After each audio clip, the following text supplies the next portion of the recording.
Margaret Evans sat by the kitchen window, sunlight streaming in over her favorite mug of chamomile tea, when the mailman handed her the envelope. It bore Daniel's name and hers, Mr. and Mrs. David Evans, in elegant script on thick ivory cardstock. Her heart skipped. After years of raising him, of late nights helping with homework and cheering from the bleachers at football games, this was it. Her son was getting married. She felt a swell of pride and tenderness. She carried the invitation inside, turning it over in her hands, reading and rereading. The return address was the venue's name in the same calligraphy. Stately, traditional. She carefully lifted the flap, pulled out the folded card. Smiling, she smoothed her fingers over the details. Date, time, location. Daniel and Abby, together forever, it said. She felt tears prick behind her eyes. And then she spotted it. The RSVP by line, the dress code, the gift registry, and a section for parents' roles. But there was no role listed beside Margaret's name. It said reserved seating, parents, but did not list speech, toast, mother, son dance, or welcome remarks. She sat back, a hollow ache opening in her chest. How odd, she thought. Maybe it was an oversight. Daniel is always thoughtful. He must have assumed it would all be understood. But the more she stared, the more the absence of mention felt deliberate.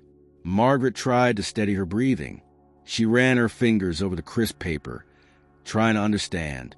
She thought of ways to ask him gently, to accept and trust. But beneath that, a nagging doubt crept. Am I being eased out? She glanced toward the framed graduation photo on the sideboard. Daniel in cap and gown, beaming. She remembered the day she helped him tie his tie for that ceremony. How proud she felt. The day she nearly dropped him launching his first science fair project. The day she dried his tears when a friendship went sour in middle school. I've always been there, she thought. Now, holding this invitation, it seemed as if the chapter was shifting without telling her. She rose from the kitchen chair with the invitation still trembling slightly in one hand. She paced the living room floor, the silence of the house pressing in. In retirement, she had found peace and routine in small pleasures. Yet something about that blank roll section unsettled her more than any change she had anticipated. That evening, she sat at the dining table, the invitation in front of her, softly lit by the single lamp. She traced the elegant lettering with her fingertip, as though hoping hidden meaning would appear. She whispered to herself, maybe he'll call. Maybe it's nothing. She resolved to give him the benefit of the doubt, for now. But a shadow lingered around her heart, a question that refused to be ignored. If I am this important, why am I not given a voice on the day he marries? Margaret tucked the invitation into a folder, placed it gently on the side, right next to the photograph of Daniel's childhood smiling face. Sleep did not come easily that night. Her mind replayed memories and whispered possibilities of what lay ahead. And so, as darkness fell, Margaret lay awake, staring at the ceiling, the silent invitation heavy in her thoughts. The excitement she had felt earlier that day was still there, but mingled now with a sense of foreboding that something was already slipping out of her grasp. 2 days after receiving the invitation, Margaret Evans stood by her front window again, this time holding her cell phone, thumb hesitating over the screen. Her house was quiet, as always, with only the distant sound of wind brushing through the backyard trees. She had told herself she would wait for Daniel to call, that maybe he'd follow up with a warm explanation or an apology for the oversight. But the silence lingered. It was eating away at her. The only thing she had received since the invitation was a generic reminder email from the wedding planner about the seating chart deadline. Nothing from her son. She finally pressed call. The phone rang longer than usual. Just when she thought it might go to voicemail, Daniel picked up.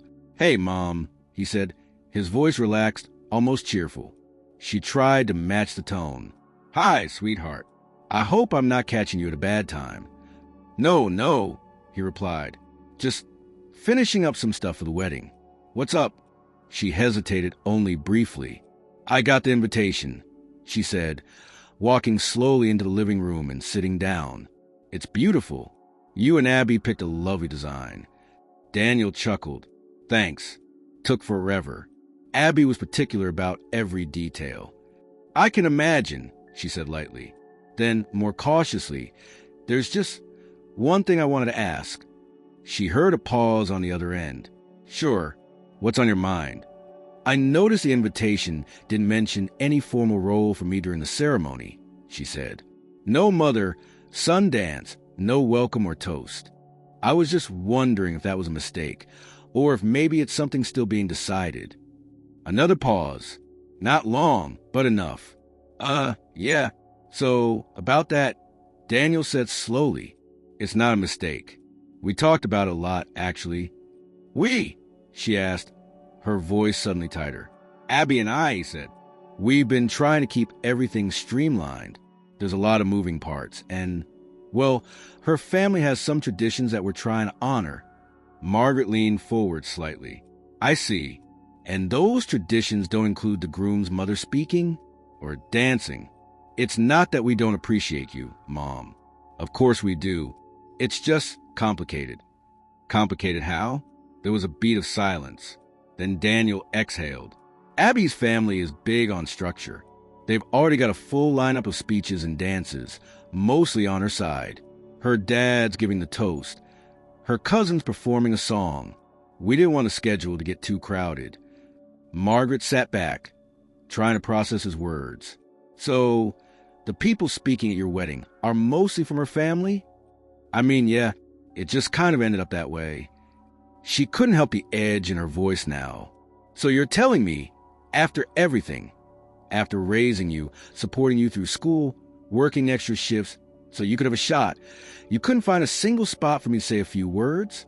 Or to dance with my son on his wedding day? Daniel's tone shifted, more defensive now. Mom, please don't make this about you. That line hit like a slap. She didn't speak for several seconds, and the silence between them turned into a chasm. I'm not trying to make it about me, she said finally, her voice low. I'm trying to understand when I stop being part of the equation. That's not fair, he said quickly. You are part of it. We invited you. We want you there. As a spectator? She asked. Daniel sighed. Look, it's just one day. It doesn't mean I don't love you. But Abby's been stressed, and I'm trying to keep the peace. There's been enough tension with the planning as it is. I didn't want to add more by fighting over traditions. Margaret stood up, walking across the room to steady herself. You didn't want to fight over me? I didn't mean it like that. Then how did you mean it, Daniel? Because I'm hearing that your fiancé's preferences are more important than your own mother's feelings. Mom. No, I get it now, she said, cutting him off. You've made your choice. I'm there to fill a chair and keep quiet. Message received. He started to respond, but she'd already taken the phone from her ear. She couldn't listen anymore. Her thumb hovered over the screen before she pressed the red button and ended the call. Her hand trembled as she set the phone down. Margaret stared out the window, but she didn't really see anything. Her mind spun with fragments of the conversation. The words, "Don't make this about you," echoed again and again. She had never once demanded attention. Not during school plays. Not during his graduation. Not even when he moved across the country for college and didn't come home for Christmas. All she'd ever wanted was to be present, to support, to belong. And now it seemed that space had quietly closed. She walked to the bookshelf and pulled down an old photo album, one she hadn't opened in years. Her fingers turned the pages slowly. Daniel as a baby, reaching for her hair. Daniel at his 8th birthday party, frosting all over his face. Daniel standing on the high school stage, accepting an award. In each photo, her face appeared in the background, sometimes tired, sometimes smiling, but always there, always there. And yet, in his eyes now, her presence had become a complication. Her chest felt tight, not from anger, at least not entirely, from sadness, from the realization that her relationship with Daniel was changing, and not in a way she had ever expected. She had imagined this day so many times, but not like this. Not with silences and veiled excuses, and a looming sense that she was somehow unwelcome at her own son's milestone. Later that night, she stared at the ceiling again. This time, she didn't replay memories of his childhood. She replayed every word of that phone call, try to find a moment where she had asked too much, where she had crossed some invisible line. But no matter how many times she turned it over in her mind, she couldn't find it. What she did find was a growing ache, a realization that something fundamental had shifted. And no matter how deeply she loved him, love didn't always mean you were invited to the center of someone's life. Sometimes it meant standing just outside the frame, watching, quietly, silently, unchosen. Margaret didn't speak to Daniel for the next week. Not out of spite. She simply didn't know what else to say. Every draft message she typed into her phone stayed unsent. She would write something neutral, erase it, then try a warm tone, then erase that too. She feared sounding bitter, feared making things worse, feared silence even more, but there was no safe middle ground anymore. She distracted herself with the small things, tending to her garden, organizing old books in the attic, walking the perimeter of her neighborhood as if distance could untangle the knot inside her chest. Every so often, she would glance at her phone, half expecting an apology or a change of heart from Daniel. But no message came. Late one Thursday evening, while scrolling through Facebook on her laptop, she saw a notification that surprised her. It was a tag, one of those casual memory from 3 years ago posts shared by Daniel's old neighbor, Mrs. Fisher. The photo was from a block party, with Daniel laughing alongside some childhood friends. In the comments, someone mentioned his upcoming wedding. Margaret smiled faintly and added a simple heart reaction. She hadn't been tagged in the original post, but it felt like a small window into a happier past. As she closed the post, a notification popped up in the corner. You've been added to Evans Rosen wedding chat. Her breath caught. It was a private Facebook group. Dozens of members, most of whom she didn't recognize by profile pictures alone. The title banner was a pastel image of a vineyard, likely the wedding venue. She scrolled past the header and began scanning the posts. At first, it was harmless enough. Seating suggestions, links to travel discounts, jokes about groomsmen suits. Then she saw a thread titled, Family Dinner Prep, sat at Abby's parents. Someone had uploaded a list of attendees, and who would bring what dish. Her name wasn't on the list. Then she saw a comment by someone named Carol Rosen, Abby's mother. Just make sure everything runs smoothly. No surprises. And please, God, keep the ex-principal from making a scene. A smaller thread of comments followed. LOL, right? Heard she once hijacked a school board meeting just because of the new paint color. She's got that PDA energy, always needs to be in charge of something. Well, she better not try to micromanage this wedding. It's Abby's day. Margaret stared at the screen, her hands cold. The word ex-principal was like a label. Not Daniel's mother. Not Margaret. Just a caricature. A stereotype. Someone to be managed. Avoided. Silenced. She didn't know if Daniel had seen these comments. Maybe he hadn't. But someone in the group had added her, either by mistake or, perhaps cruelly, on purpose. She scrolled down, trying to find posts she could cling to for reassurance, but everything was tightly controlled. Abby's family seemed to run the entire narrative. Photos of dress fittings, discussions about ceremony flow, even rehearsal dinner seating. Every decision centralized around them. Nowhere did she see her name in any meaningful role, not even a note that she'd be attending. She felt like a footnote in her own family story. She clicked away from the page, unsure what to do. Should she confront Daniel? Send him a screenshot? Demand answers? But the conversation they had still echoed in her head. Please, Mom, don't make this about you. Would he think she was just proving his point? She sat frozen in her chair, staring at the blue Facebook banner at the top of her screen. The world moved around her. Notifications blinking, a cat video auto-playing in the corner, but Margaret felt paralyzed. Eventually, she closed the laptop. Slowly, carefully, as if the mere act of shutting it might make the reality go away. She went to the kitchen, poured herself a glass of water, and stood by the sink. Outside, the street was dark. Porch lights glowed dimly in the distance. The quiet felt heavier tonight, like it was pressing against windows. Hours later, long after midnight, she lay in bed but couldn't sleep. Her mind kept circling back to the word overbearing. It wasn't just the insult, it was the implication that her presence was a threat, that her care, her energy, her effort, all of it was something to be managed, mocked, or controlled. She had never asked for center stage. All she had ever wanted was to share a moment with her son on one of the most important days of his life. A dance, a short toast, a seat at the table. Not just literally, but emotionally. Now she wasn't even sure she'd be at the table at all. The next morning, she opened her laptop again. The group chat was still active. New posts. A new poll asking guests whether they preferred red or white wine. She clicked on the members list and began scrolling through the names. A mix of Abby's relatives, college friends, bridal party. Then she saw one familiar name, Rachel Langford, a family friend and neighbor who had known Daniel since he was 6. Margaret hesitated, then typed a private message. "Hi, Rachel. Did you see the comments in the wedding group chat? Just wondering if I'm reading things the wrong way." She stared at the message for a while, then hit send. Minutes passed. Then a reply. "Yeah, I saw. I was shocked too.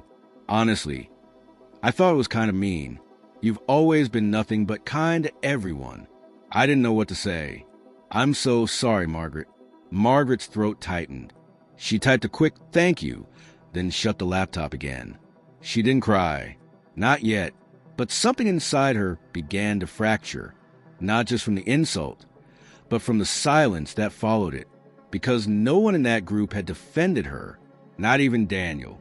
The morning after seeing the group chat, Margaret awoke with a strange sense of clarity. Her emotions were still raw, but something in her had settled overnight.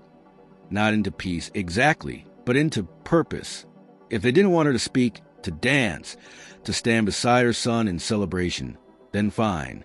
She wouldn't fight them for space they clearly didn't want to give. But she also wasn't going to disappear quietly. Margaret had spent her entire life in service of others.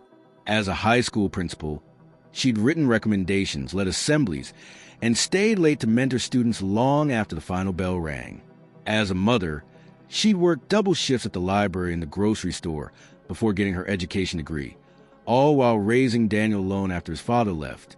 She had always been someone who showed up even when it was inconvenient, even when no one said thank you. And now, she would show up again, just differently. The idea came to her while making breakfast. She had just cracked an egg into a pan when a memory surfaced. Daniel, at 7 years old, dressed as a pirate, beaming as he held up a paper sword at a backyard birthday party. Her friend Linda had filmed it on one of those old handheld camcorders. Margaret had a copy of the video somewhere. Then came another memory. Daniel in high school, standing next to his science teacher, Mr. Hartwell, after winning second place in the state science fair. Margaret had a picture of that moment in one of her photo albums. That teacher had been like a second father to him. And then another memory. Daniel sitting with Mrs. Keyes, his 5th grade teacher, laughing at a joke Margaret could never remember. She turned off the stove and stood still. She could collect these memories.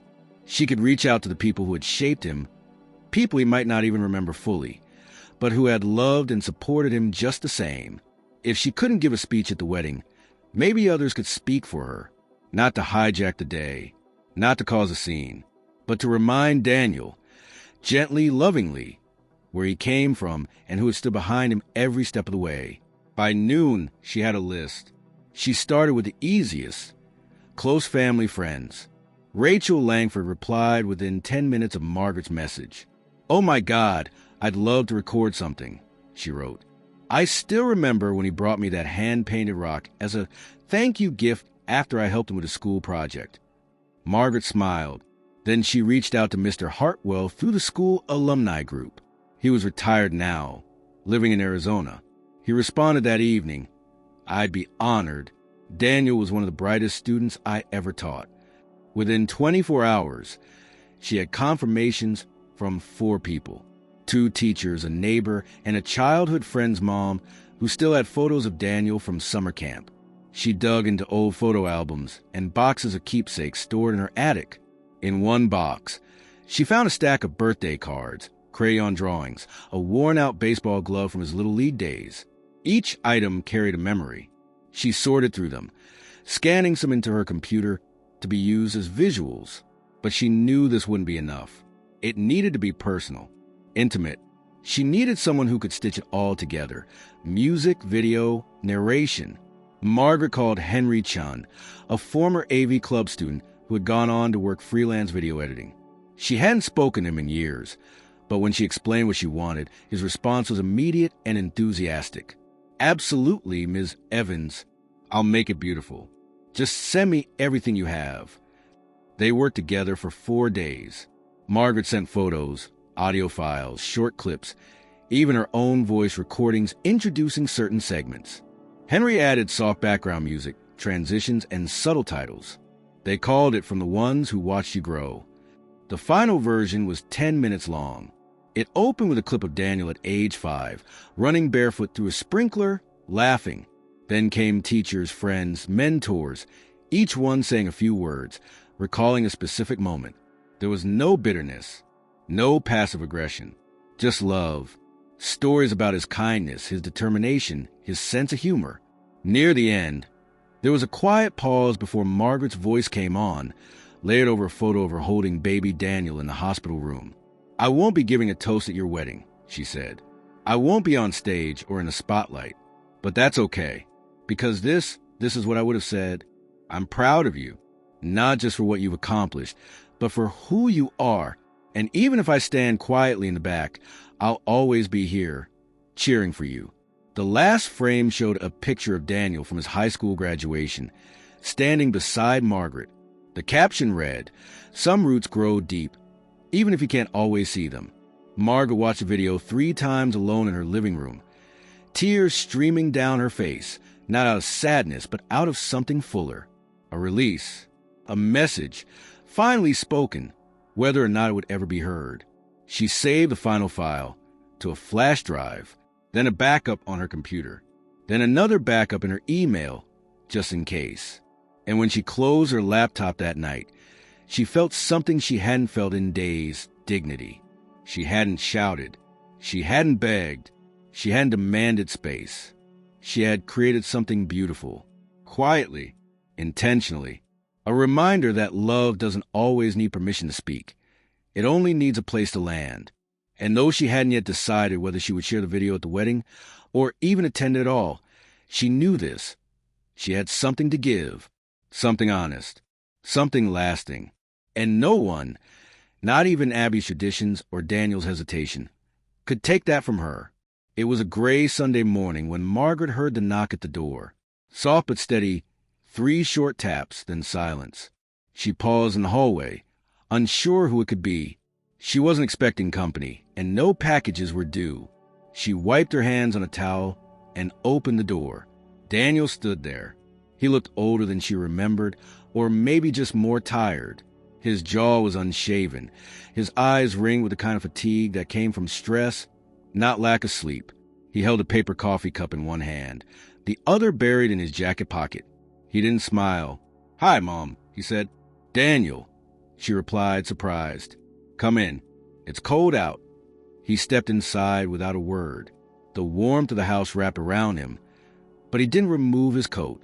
Margaret led him into the living room where he stood awkwardly near the fireplace, eyes darting to the mantel, then the rug, then the framed photos on the wall. It had been months since he'd last visited. "I was just making tea," she offered. "I'm okay," he said quickly, holding up the coffee cup as proof. She nodded and sat in her usual chair. Daniel remained standing for a moment before settling onto the edge of the couch, his posture stiff. For several seconds, neither of them spoke. Then Daniel cleared his throat. "I wanted to talk to you in person." Margaret's heart beat faster. She had expected some kind of fallout after the video project. Though she hadn't told anyone in the wedding party yet, she suspected word might be spreading. Still, she kept her expression calm. "About the wedding?" she asked. He nodded. "Yeah." She waited. Daniel looked down at the floor before continuing. "Abby's anxious. Things have been kind of tense with her family lately. A lot of pressure. She's worried something might go wrong that day. Anything unexpected. Surprises." Margaret folded her hands in her lap. "What kind of surprises?" He shrugged, but his voice had a cautious edge. I don't know. Just, she wants everything to go smoothly, predictably. No big moments that weren't planned in advance. Margaret tilted her head slightly. And you think I'm going to disrupt the ceremony? Daniel didn't answer right away. Instead, he reached into his pocket and pulled out his phone. He tapped it, stared at something on the screen, then set it face down on the coffee table as if it weighed too much to hold. I'm not accusing you, he said. I just wanted to ask, if you're planning anything for the wedding, maybe you could not. The way he said it. Carefully chosen words, a low and measured tone. It didn't sound like a question. It was a request, dressed up in politeness, but it had the weight of an order behind it. Margaret's eyes narrowed, though she didn't raise her voice. Daniel, she said evenly, have I given you or Abby any reason to think I would disrupt your wedding? He looked uncomfortable. It's not about what you've done. It's about expectations. You were a principal. You're used to being in charge. You like to make things meaningful. Abby just wants to keep things simple, controlled. Margaret resisted the urge to react. She thought of the video, hidden safely on a flash drive in her desk drawer. She thought of Henry's careful editing, the warmth in every clip, the love stitched into each frame. She hadn't done it to control anything. She had done it because silence had become unbearable. Still, she didn't tell him. I see, she said after a moment. So you came here to ask me not to make a scene. Daniel winced. It's not about a scene, Mom. It's just, please don't do anything big. No speeches. No surprises. We've already got a full program, and I just want Abby to feel at ease. There was a pause. He looked at her, his expression softening a little. I know this isn't easy, but I need you to trust me on this. She leaned back slightly, letting his words settle. I've always trusted you, she said quietly, even when I didn't agree with your choices, even when I was scared. I never tried to take that away from you. I know, he said, eyes lowering. She nodded slowly. I want your day to go well, Daniel. I really do. But I also want you to understand something. There's a difference between asking someone to support you and asking them to disappear. He didn't reply. I'll respect your request, she continued. I won't do anything that will make things harder for you or Abby. But you need to know I'm still here, whether I'm visible or not. Daniel looked like he wanted to say more, but couldn't find the words. After a few seconds, he stood. I appreciate that, he said. Really? He moved toward the door, pausing as he opened it. I'm glad we talked, he added. Margaret offered a faint smile. Me too. And then he was gone. She stood in the entryway long after he'd left, staring at the closed door. Her fingers trembled slightly as she reached for the lock and turned it. Back in the living room, she sat in the silence he left behind. The coffee cup still sat on the table, half full, going cold. She didn't cry. Instead, she walked to her desk and opened the drawer. The flash drive was still there, tucked beneath a folder of bills. She picked it up, turned it in her hand. The weight of it felt different now, not heavier, but sharper. It was no longer just a gift. It was a decision waiting to be made. She placed it in her purse, zipped it shut, and set it by the door. She had agreed not to disrupt the wedding, but she hadn't promised to be invisible. It happened late Friday afternoon, just 2 days before the wedding. Margaret had just returned from the post office after sending a small gift to a former student who'd recently graduated from college. She liked keeping in touch with the kids she'd mentored over the years. It reminded her that the years hadn't been wasted, that her work had reached beyond the walls of her home or classroom. She was still removing her coat when her phone rang. Unknown number. She almost let it go to voicemail, but something about the timing made her answer. Hello. The voice on the other end was unmistakable. Cold, clipped, and coiled so tightly it almost hummed. Margaret, it's Abby? Margaret's body tensed instinctively. She hadn't expected Abby to call. Not ever, and certainly not now. Yes, Abby, she said carefully. Is something wrong? There was a pause. Then Abby spoke again, her words slow and measured, as though fighting to maintain control. Did you think we wouldn't find out? Margaret stood still by the doorway, unsure how to respond. I'm not sure what you mean. Oh, please. Abby said, her voice now tinged with something harsher. The video, the whole dramatic little project. You honestly thought you could keep that secret? Margaret's breath caught, but she remained composed. I didn't share it with anyone connected to your planning. Only a few close friends and some of Daniel's former teachers. Well, one of those people didn't stay quiet. Abby snapped. We got a call this morning from someone on the venue's A/V team. He said there was an inquiry about using a screen and projector during the reception. He assumed we'd approved it. Margaret closed her eyes. Henry. She'd asked him to look into technical logistics just in case. He must have called the venue, thinking it was a harmless question. Abby continued, her voice rising. You went behind our backs, Margaret. You tried to insert yourself into our day. You wanted your little tribute to be the centerpiece of our reception. That's not true, Margaret said firmly. I never planned to play it without permission. It was meant as a gift, something for Daniel. Stop, Abby interrupted. You don't get to play the martyr here. This is exactly the kind of behavior everyone warned me about. Manipulative, controlling, always needing to be at the center of everything. Margaret took a breath. Abby, I understand you're under stress, but this isn't. No, Abby said, her voice sharp. You don't get to spin this. I don't want you at the wedding. Do you hear me? You're no longer invited. Silence filled the line. Margaret's ears rang. You can't be serious, she said, her voice hollow. I am, Abby replied coldly. We're sending out a revised guest list to the venue tonight. Your name won't be on it.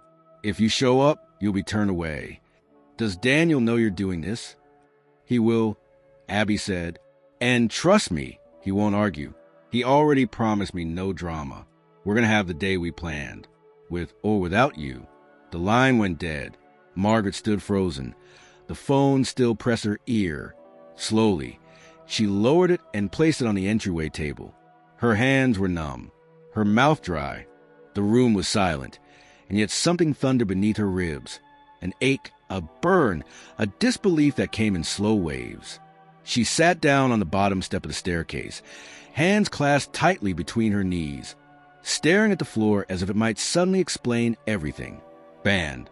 That word repeated in her head, like a bell tolling at a funeral. Not just unwelcome, not just overlooked. Banned. The phone rang again 10 minutes later. This time, she didn't answer. She couldn't. She rose slowly, went to the kitchen, and poured herself a glass of water. Her reflection in the darkened window looked older somehow. Smaller. Not the strong woman who had stood in front of classrooms for decades. Not the mother who'd balanced bills and birthday cakes and broken hearts without complaint. Just a woman now. One who had been erased from her own son's wedding with a single phone call.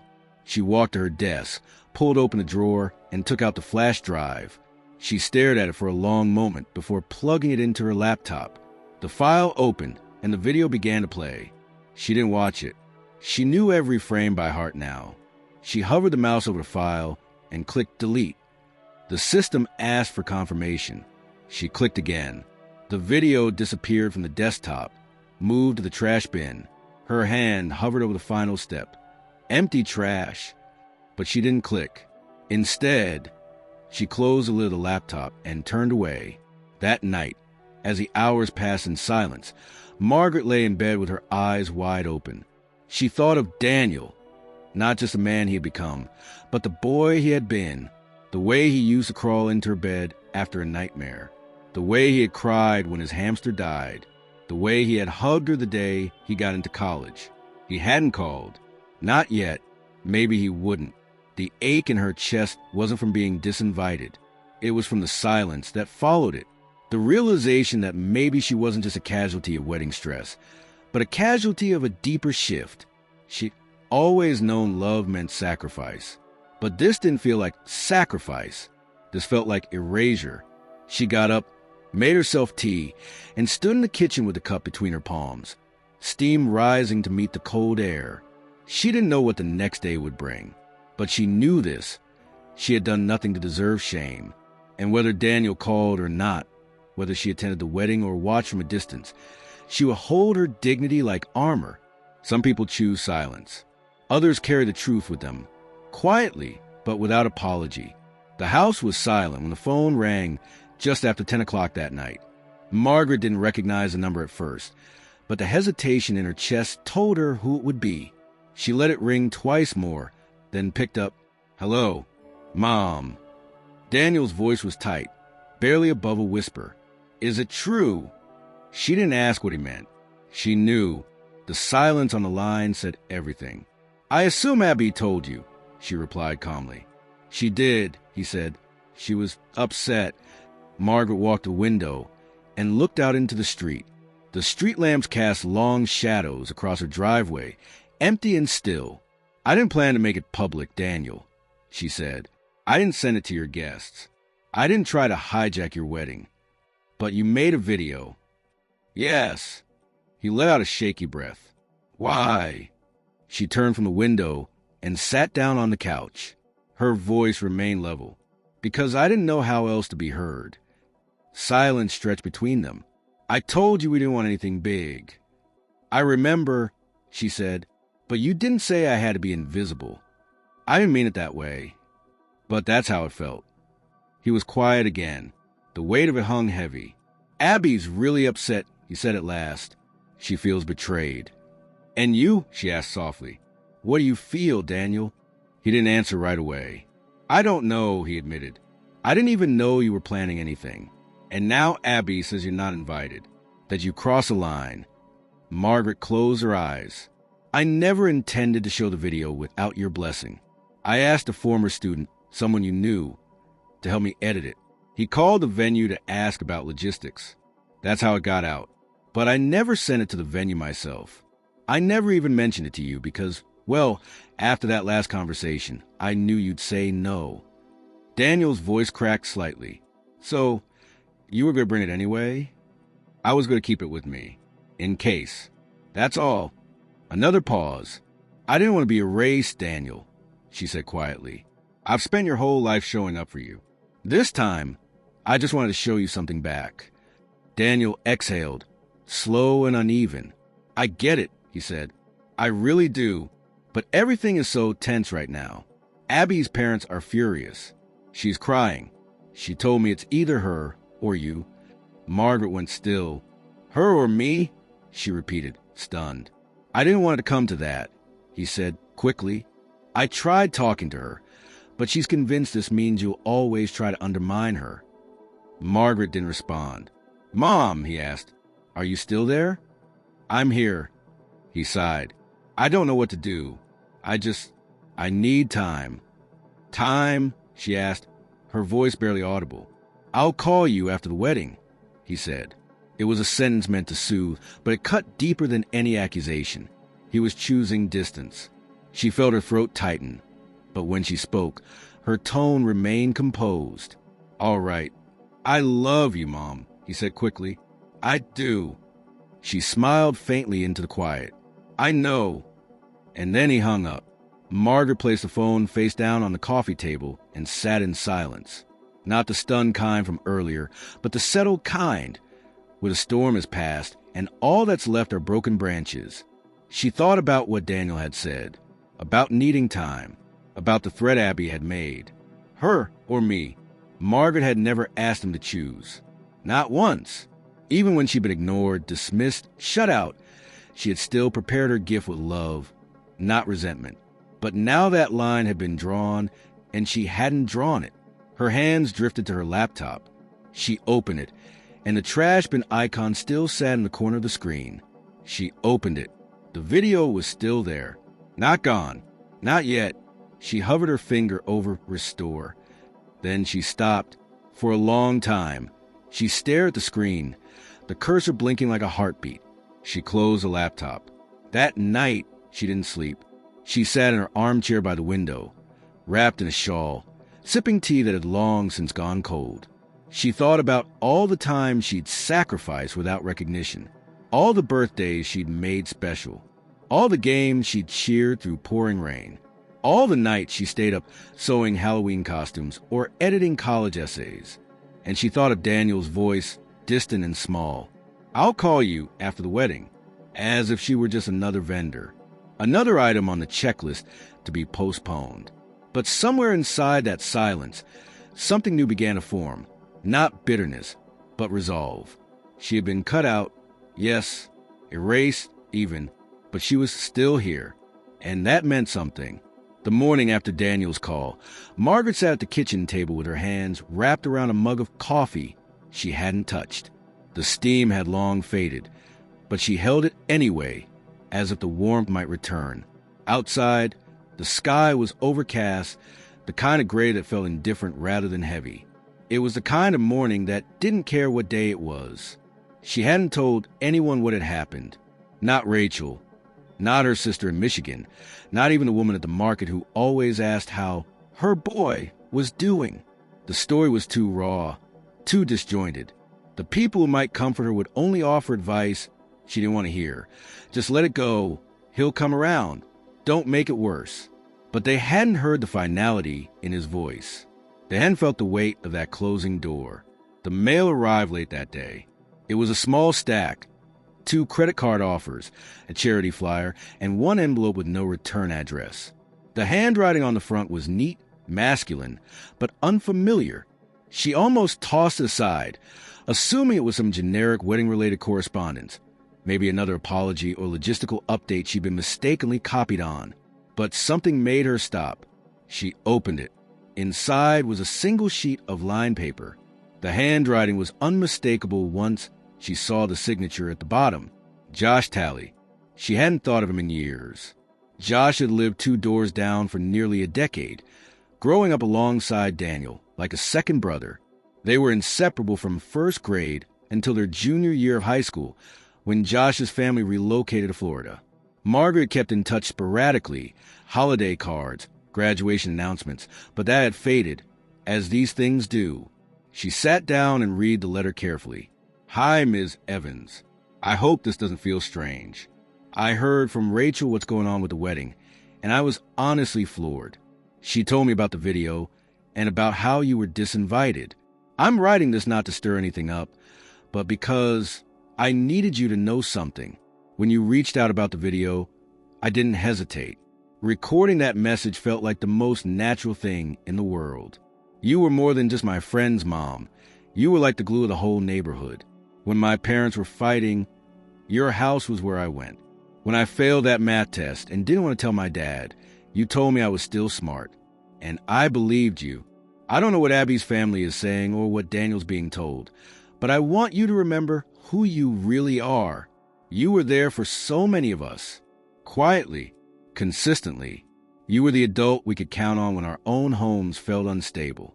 I said this in my video clip, but maybe Daniel never saw it. So I'll say it again here. You're the reason I stuck with school. The reason I didn't give up. You mattered. Don't let anyone erase that. Josh. Margaret reread the letter twice before setting it down. Her fingers trembled, not from sadness, but from the sudden release of something she hadn't even known she was holding in. She let herself cry, quietly, in the privacy of her kitchen, with only the hum of the refrigerator as witness. It wasn't the words themselves that moved her. It was a memory of who she had been, who she still was, beneath all the rejection. The version of herself that Josh remembered hadn't vanished. She'd simply been buried under layers of doubt, silence, and someone else's expectations. She went to her desk, pulled open the drawer, and took out the flash drive again. She held it in her palm, then walked to the living room and plugged it into her laptop. The video file was still intact. She opened it, not to edit or add anything, just to watch, to see the people who remembered her. Josh appeared around the 6-minute mark. His face was leaner, his hair longer, but the boyish charm was still there. Hi, Daniel, he said in the video. It's been a long time, man. But when your mom reached out to me, I dropped everything because there's no one like her. No one who believed in me the way she did. And I know you know that, even if it's hard to admit right now. So if you're watching this, take a breath. Remember who helped you become the man you are. And don't forget who stood beside you when you were still figuring it out. The screen faded into the next message, but Margaret paused the video. Josh's voice echoed in her head. Don't forget who stood beside you. She stared at the screen, her jaw clenched in a mix of pride and grief. Something shifted in her. She no longer felt the same desperation to be let back in. Her value didn't hinge on a wedding invitation. The ceremony would come and go, the photos would fade, and the decorations would be packed away. But her impact, what she'd built over years of care and presence, that was not so easily dismissed. She reopened her email and typed a short message to Henry. Keep the final version safe. I may still need it. Then she searched for a hotel in the same town where the wedding would be held. A few clicks, a reservation made. She didn't plan to crash the ceremony. That was never her style. But she would be nearby, not to cause trouble, just to be close enough in case Daniel ever looked over his shoulder and realized he'd left someone important behind. She printed the letter from Josh and folded it carefully. She placed it in her purse beside the flash drive. Whatever came next, she would meet it not as a victim, but as someone who had nothing to prove and everything to remember. The morning of the wedding arrived without fanfare. There was no call from Daniel, no message from anyone on the side of the family, no last-minute change of heart. Margaret stood in the middle of her quiet living room, suitcase packed, coat buttoned, her purse over her shoulder. She had decided the night before, after rereading Josh's letter a third time, that she wouldn't stay home waiting for someone else to decide if she mattered. She wouldn't attend the wedding. That boundary had been made explicit. But she would be in the same city, not to interfere, but because it felt wrong to be so far removed from a moment she had once believed she'd be central to. If Daniel ever looked for her, if he ever wanted to speak, she wouldn't be hours away. She'd be there, quietly, on the sidelines, yes, but present. The Uber driver who picked her up didn't ask questions. She sat in the back seat, staring out the window at the Ohio suburbs fading behind her, the sun still low and veiled in clouds. At the airport, she moved through the motions. Ticket checked security, waiting by the gate. It had been years since she'd flown alone, and even longer since she'd done so with such a heavy heart. She didn't read, didn't listen to music. She just sat, hands folded in her lap, the flash drive tucked securely in the inside pocket of her purse. It was almost symbolic now. A piece of truth she wasn't ready to let go of. The flight was short, less than 2 hours. As the plane descended, Margaret looked out over the patchwork of streets and rooftops, wondering which one housed the venue. She had seen it online, of course. Vineyard-style, rustic modern. Abby's parents had chosen it. Margaret hadn't been asked for her opinion. She arrived in the small town by early afternoon. Her hotel was modest, just off the main road, nestled between a pharmacy and a gas station. She checked in without incident, went to her room, and sat on the edge of the bed, staring at the floor for a long time. The wedding was scheduled for 4 o'clock. The reception would likely run until late. She wasn't sure what she expected by being here. Closure? Hope? She changed into a soft gray dress, not formal but neat, and brushed her hair back into a low bun. She wasn't going to be seen, but she needed to feel like herself. After so many days of feeling erased, it was a small act of reclaiming her identity. At 3:30, her phone buzzed. She didn't recognize the number again. Hesitant, she answered. "Margaret Evans?" the voice on the other end asked. "Yes. I'm with the front desk of the Westfield Vineyard. A courier just arrived with something addressed to you. He said it was time-sensitive. He didn't leave a name." Margaret's heartbeat quickened. "I'm not at the venue," she said. "I'm not on the guest list." The woman on the phone paused. "Yes, we're aware. That's why the courier dropped it with us, to contact you directly. He asked that it be delivered to your hotel, room 208. Margaret blinked. "Ah, yes. Thank you." The call ended. 10 minutes later, there was a knock on her hotel room door. She opened it to find a young man in a dark jacket, holding a small brown envelope. "For you," he said, offering a nod before walking away. Margaret closed the door and sat down slowly. The envelope had no name, no writing, just a sticker seal on the back. She peeled it open and found a black tablet inside. A small note was attached with a paperclip. "Watch before you say, 'I do.'" Her breath caught. The tablet was already powered on. One video file on the home screen. No label, no sender. She tapped it, and the screen filled with familiar faces. It was a video. Her video, but not the one she had saved. This version had been slightly edited. Tighter transitions, a new introduction. The same message, but cleaner, refined, and it had been placed directly in her hands. She sat there, eyes wide, barely breathing, as the faces of old friends, teachers, neighbors, and finally her own image filled the screen. Her voice came on, soft but sure, layered over a photo of Daniel as a boy. I won't be giving a toast at your wedding. I won't be on stage or in the spotlight, but that's okay, because this is what I would have said. As the final frame faded, Margaret felt her throat tighten. Someone had sent this to her. Someone inside that wedding, right now, had taken the risk. Whether it was a member of the staff, a forgotten friend, or even Daniel himself, she couldn't be sure. But it meant one thing: the video was being seen. She clutched the tablet to her chest and sat in silence.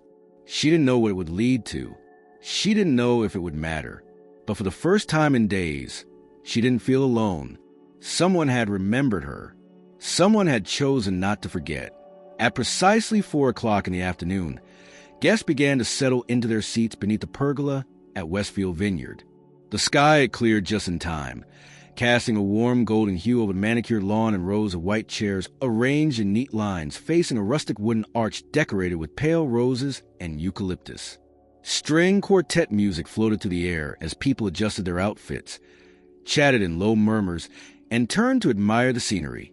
Abby's family was everywhere, coordinating the ushers, checking the audio setup, offering guest glasses of wine with curated hors d'oeuvres. Her father, crisp in his navy suit, kept glancing at his watch. Her mother stood near the front row, lips pursed, her eyes scanning every detail for imperfections. There was a sense of manufactured serenity, but under it, a quiet urgency buzzed. In a small room just off the main courtyard, Daniel sat alone. He was dressed and ready, tie knotted, boutonniere pinned, shoes polished. But his expression was far from celebratory. He stared at the tablet in his lap, the one delivered anonymously less than an hour earlier. The note still sat beside him. Watch before you say, "I do." He had debated for 10 minutes before pressing play. And now, 20 minutes later, he was still sitting there, unmoving, the video having long since finished. The faces, the stories, the gentle voices from his past, people he hadn't thought of in years. Mrs. Keyes, Mr. Hartwell, Rachel, Josh, and his mother, not begging, not angry, just there, present, unflinchingly loving, offering memories, not guilt, gratitude, not accusation.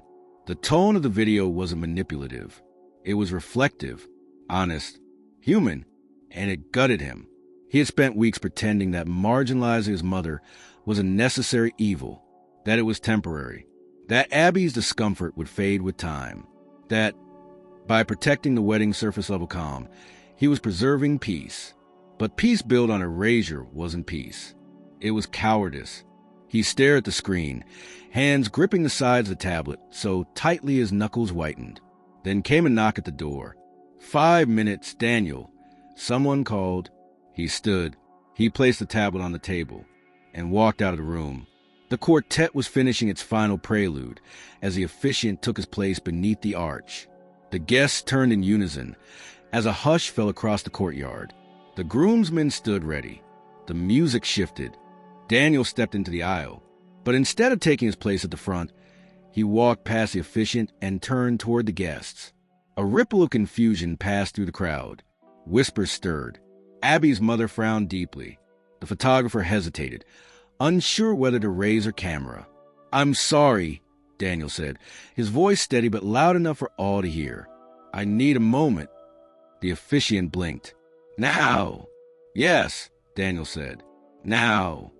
Someone in the back laughed awkwardly, thinking it was part of the ceremony. It wasn't. He turned to one of the venue coordinators and said quietly, "Can you find Abby? Tell her to wait." Then he turned back to the guests. "I know this is unexpected," he continued, "and I know today is supposed to be perfect, but I watched something today that changed things for me. Something I should have seen a long time ago. Rachel, seated near the back, recognized the look on his face. She leaned forward, gripping her husband's hand. "This isn't a speech," Daniel said, "and I'm not asking for applause. But I need to speak to my mother. Right now." Murmurs erupted. Abby's father stood abruptly, looking toward the side door where the bride was waiting. He motioned frantically to someone out of sight. Abby's mother was already walking toward the front, her heels clicking like punctuation. Daniel didn't move. "She's not even invited," his future mother-in-law snapped under her breath, her voice carrying to the nearest rows. Daniel looked at her. Calm, cold. "That was a mistake," he said. The coordinator returned, whispering something in his ear. Daniel nodded. "She's here," Abby's mother hissed. Daniel ignored her. He turned to the guests. "I need 15 minutes. Before anyone could stop him, he walked back up the aisle, past the flowers, past the music, past the guests in stunned silence. The quartet stopped playing mid-note. He didn't look back. As he disappeared into the building, one of the groomsmen stepped aside, pulling out his phone. Others stood in awkward silence. The officiant lowered his binder. Abby had yet to appear. Inside the venue, Daniel moved quickly through the back hallway and toward the side entrance. His pulse was racing, but he felt strangely clear, like someone who had finally stopped running. He passed a catering staff member, who turned to say something, but Daniel didn't stop. He opened the service door that led to the small gravel path along the side of the building. Standing there, just steps from the garden wall, was Margaret. She was holding the tablet. Daniel stopped in his tracks. She looked up, her eyes steady. Neither of them spoke for a long moment. Then he took a step forward. "I saw it," he said quietly. She nodded. "You weren't supposed to." "I know," she said. He looked down, then back up. "I didn't realize what I was doing, or what I'd let happen." Margaret didn't reply. He swallowed hard. "I didn't fight for you. I thought staying quiet was keeping the peace, but really I was just afraid." Still, she said nothing. "I don't know how to fix it," he whispered. At last, she stepped closer. "You don't need to fix it," she said. "You just need to stop pretending it never broke." He nodded slowly, eyes burning. Behind them, inside the venue, chaos was stirring. But out here, beneath the first hint of sunset, mother and son stood still. And for the first time in weeks, everything felt quiet. Inside the vineyard ceremony hall, silence had descended like a thick fog. The guests remained seated, unsure of what to do. Some exchanged hushed whispers. Others stared at their programs or awkwardly checked their phones. The quartet had ceased playing. The officiant stood motionless, blinking at the empty aisle. In the front row, Abby's parents were frozen in disbelief. Her father spoke into his phone with hushed urgency, while her mother paced just behind the first row of chairs, one hand clutching her pearls, the other making sweeping, frantic gestures. Backstage, Abby stood near the mirrored wall of the bridal suite, her wedding dress flowing around her like a silk storm. Her face was pale with disbelief, her hands trembling at her sides. Two bridesmaids hovered nearby, whispering, watching. He walked out. Abby asked, her voice cracking with disbelief. The event coordinator nodded, keeping her tone calm. He said he needed to speak to someone, his mother. His mother? Abby repeated, almost spitting the words. She's not even supposed to be here. I banned her. No one answered. The silence said enough. Abby turned toward the mirror and looked at herself, her reflection unfamiliar. Her veil was perfectly placed, her makeup flawless, the bodice of her gown fitted with precision. But all she could see now was the emptiness around her, the absence, the fact that just minutes before walking down the aisle, the groom had disappeared to find the woman she had fought so hard to exclude. What is he thinking? She whispered. Back outside, Daniel and Margaret stood under the arched trellis near the side path. No one had followed them out yet, though they both knew it was only a matter of time. Daniel's jaw was clenched, his breathing shallow. I shouldn't have let it get this far, he said.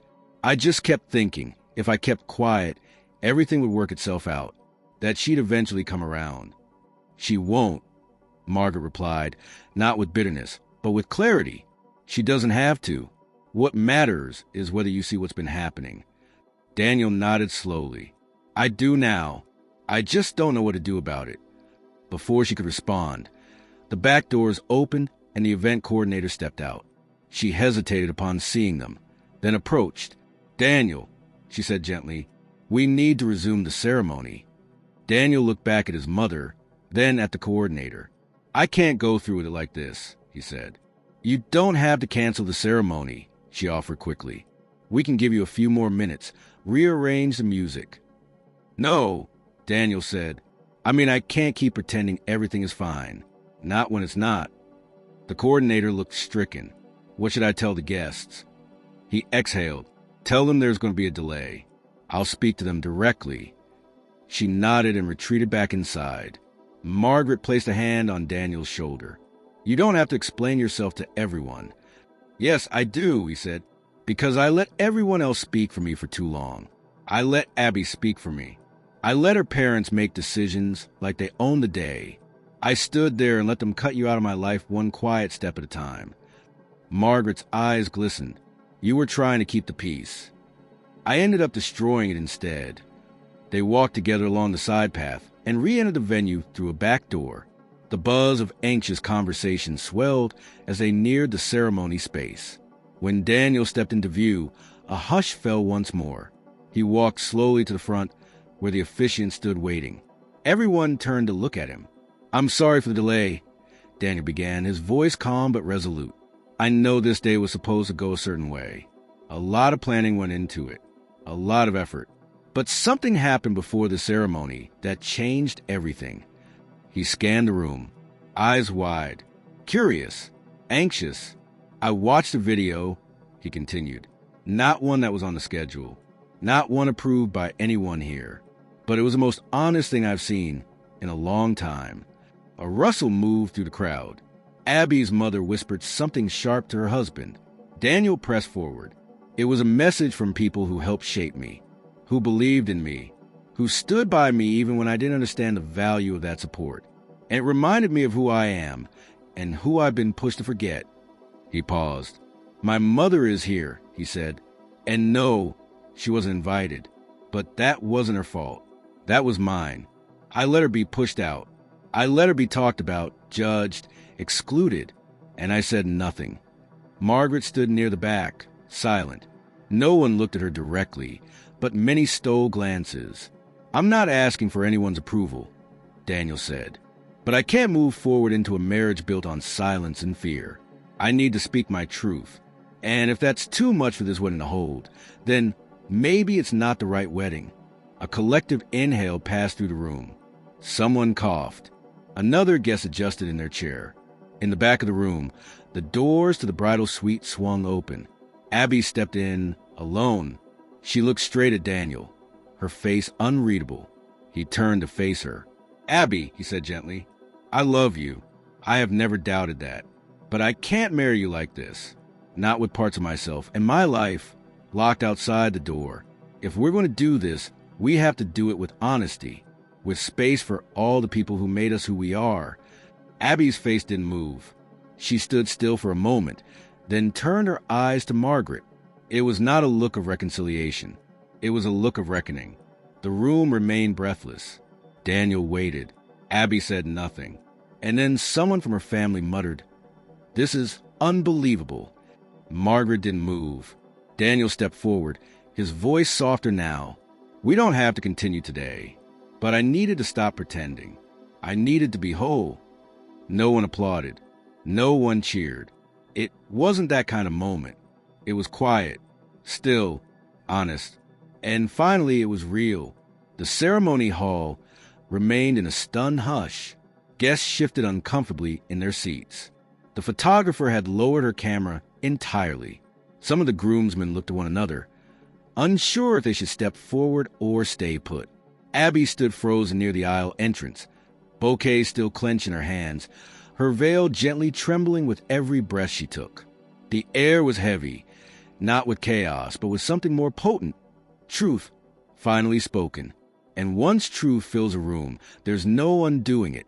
Daniel turned away from the front of the aisle and made his way through the crowd toward the back. He didn't look at anyone. Not the guests, not Abby's parents, not even Abby herself.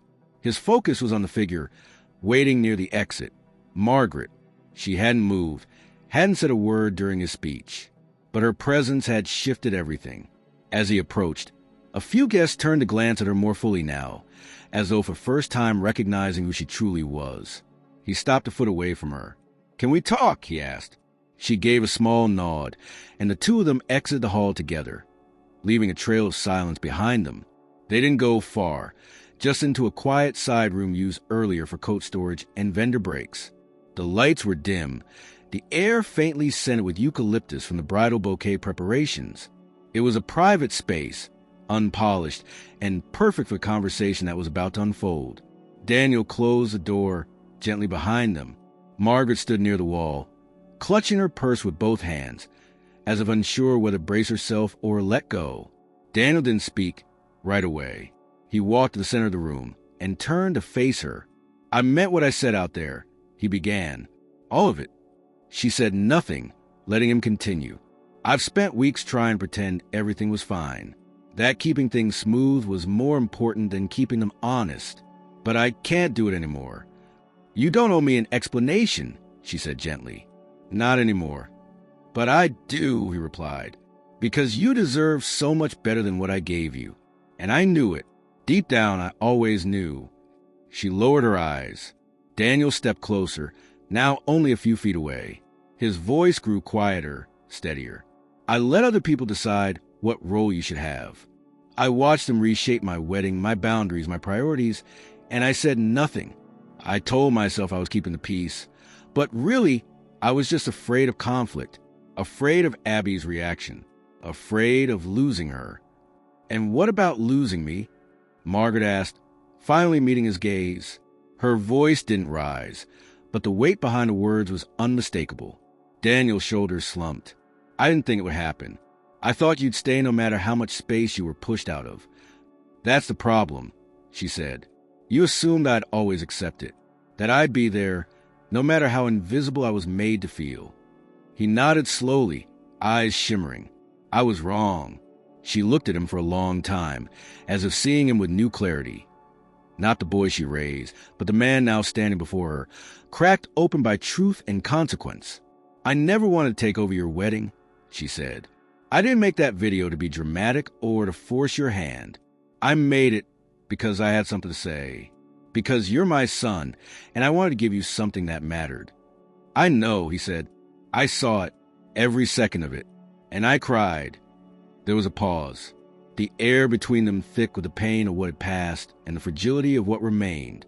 "She's not going to forgive me easily," Daniel said after a moment. "Abby." Margaret tilted her head slightly. "Did she ask you to choose?" She didn't say the words, but I saw it in her face, in the silence after I spoke. "And what are you going to do?" "I don't know yet," he admitted. "But I do know this. I can't marry someone who sees you as a threat to be eliminated." Margaret's lips parted in quiet surprise.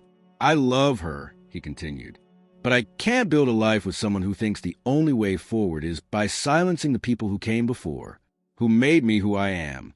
He stepped forward then, and for the first time in what felt like years, he reached out and took her hand. "I don't know how this ends," he said. "Maybe the wedding continues. Maybe it doesn't. But you needed to hear this from me. Not as your son, not as the groom. Just as someone who forgot, for a little while, how to be brave." Margaret's hand tightened around his. "You were brave today," she said. "Not because of what you said, but because you finally stopped hiding from who you are." He nodded, eyes now rimmed with tears. "Thank you for coming." "I wasn't going to," she said. "But then someone sent me the video, told me you needed to see it, and I couldn't stay away." "I'm glad you didn't." For a long moment, they stood there in a quiet room, just mother and son, their hands clasped like an unspoken vow being rewritten. Then Margaret reached into her purse and pulled out the flash drive. She held it between them. "This is yours," she said. "You don't have to use it, but it's yours now." He accepted it gently, folding his fingers around the small object. "I want to," he said. "If we go forward, I want people to see it, to understand." She gave a quiet nod, then stepped back, letting her hand fall to her side. "You don't need my permission," she said. "Just your own courage." He smiled faintly, and for a moment, the years between them seemed to collapse. Outside the door, the sound of movement returned. Footsteps, murmurs, a renewed stir in the venue. They both knew time was moving forward again. But now, at last, they were moving with it. Together. The reception began just after sunset. There was no dramatic announcement, no second ceremony, no explanations whispered over the clinking of glasses. By the time the guests were guided from the ceremony lawn into the reception hall, the tension of the interrupted wedding had dulled into a curious hush. The once rigid order of the evening had quietly unraveled, and in its place was something looser, less rehearsed, but strangely more human. The hall, bathed in warm amber lighting, was filled with the soft hum of music, cutlery, and polite conversation. Some guests seemed to pretend nothing had happened. Others exchanged knowing glances, eyes occasionally drifting toward the head table, where only Daniel sat for now. Abby had yet to reappear. Her parents were absent as well. Margaret stood near the far wall, away from the spotlight, watching it all unfold. She hadn't planned to attend this part. When Daniel had spoken with her earlier, she assumed he meant to postpone everything. But somehow he had chosen to stay, and so had she. She hadn't touched a glass or a plate. She didn't sit. She simply observed. Then, just before the first dance was scheduled to begin, Daniel stood. He moved slowly to the center of the room, tapping a spoon gently against his water glass. The sound rang out, crisp and clear, drawing the guests' attention. "I know this isn't the reception anyone expected," he began, his voice steady but sincere. "And I know some of you might still be confused about what happened earlier. I won't explain all of it now, but I will say this. Today became something different, and I'm okay with that." He took a breath. Sometimes the version of a day we plan isn't the version we need, and sometimes when we stop controlling the moment, something better finds its way in. He gestured toward a small screen that had been set up near the dance floor. "I'd like to share something with you. It's a message, a collection of voices from my past, from the people who helped raise me, teach me, shape me, people who weren't originally given a voice today, but who matter." The lights dimmed slightly. A technician, one of the venue's AV team, pressed play. The screen flickered to life. Faces appeared, some familiar to the older guests, others unknown, but each with warmth in their eyes, sincerity in their voices. Friends, neighbors, teachers, mentors. Stories layered one after the other. Laughter, memories, gratitude, and then Margaret's voice. The room was still. "I won't be giving a toast at your wedding. I won't be on stage or in a spotlight, but that's okay, because this is what I would have said." Margaret didn't cry as she watched. She had already shed those tears. Now, she simply felt present, seen.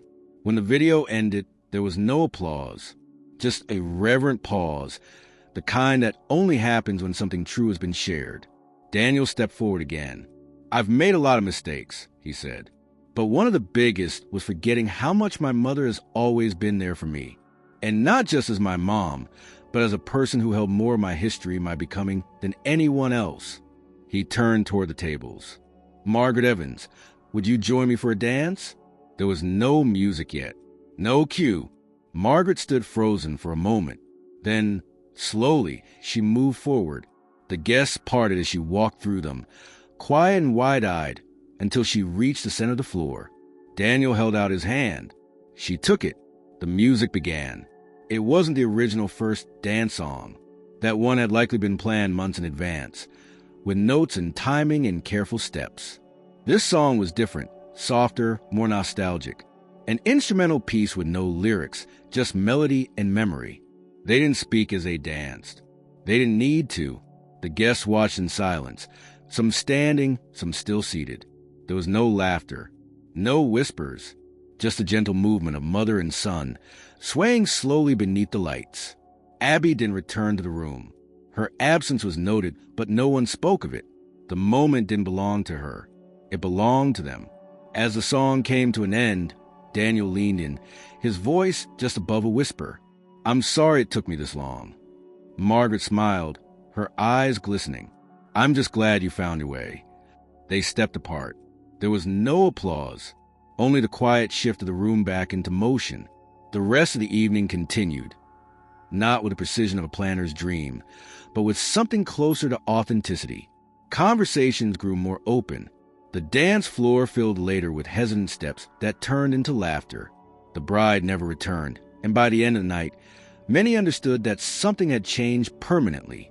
But no one dared to question the moment they'd witnessed. That dance, that quiet, powerful reclamation of love. Margaret left the reception just after 10 o'clock. She didn't wait for goodbyes or formal thanks. She didn't need to. She walked out into the cool night air, alone but not unseen. The vineyard was quiet now, the stars scattered above in a clear, unburdened sky. And somewhere in the distance, the final notes of song still echoed. Not the one that had been planned, but the one that had been needed all along. As she reached the end of the gravel path, Margaret stopped and turned back once, not to look at the building, but to acknowledge the moment, to remember it exactly as it happened, flawed, unexpected, and unforgettable. Then she kept walking, and didn't look back again.